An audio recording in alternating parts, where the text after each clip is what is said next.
In today's second reading, St. Paul refers to bad news and good news. The bad news is that through one man sin entered the world, and through sin death. The first reading from Genesis on the sin of Adam and Eve describes how this bad news happened. In referring to good news, St. Paul proclaims that through one righteous act, the perfect loving act of Jesus, life came to all. In this season of Lent, we are called to be more aware of both the bad news of sin, for which we do penance for, and the good news of Jesus, who brings life to us to transform us into the best version of ourselves.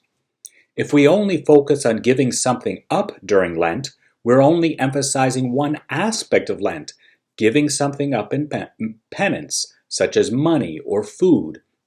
It is good to give things up in Lent by depriving ourselves of something we may even legitimately enjoy without any sin.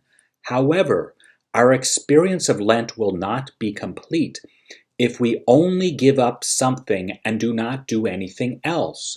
This is because we're only focusing on the bad news of our past sin, while forgetting about what is offered to us now and in the future, the good news of abundant life in Jesus Christ.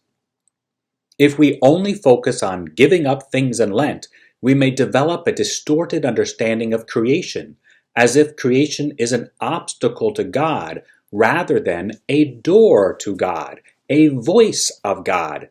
Creation, no matter how beautiful and alluring, was not created to be a wall in the sense of not leading beyond itself to someone greater who is God. Creation was also not created by God to be despised and seen as an obstacle in our path to God.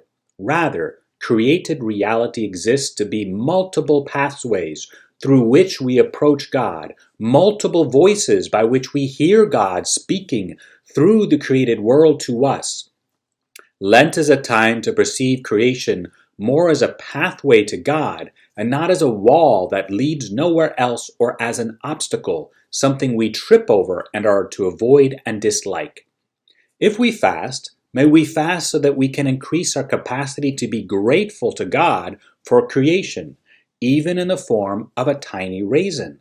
I recently came across a spiritual exercise in a book titled The Mindful Catholic Finding God One Moment at a Time by Gregory Bottaro.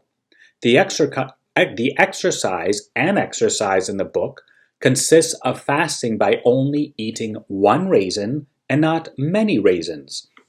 In the exercise, we're to place the raisin in the palm of our hand, look at it with wonder, the wonder of a baby seeing a raisin for the first time in his life. Then, once we have admired the raisin, we are in childlike wonder to explore the raisin by noticing the shadows it makes, its textures, its creases, its colors.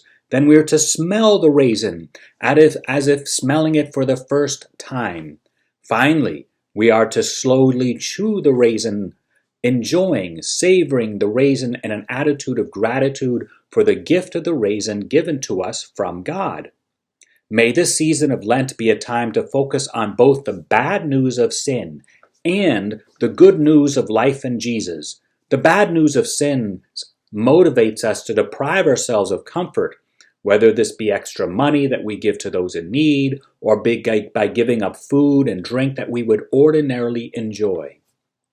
The good news of Jesus is after we deprive ourselves to, in a spirit of prayer, be more grateful for the smallest items in life, such as a tiny raisin that was created by God as a sign of His loving presence for us if we only take the time to learn how to enjoy a raisin in the spirit of gratitude. God bless you.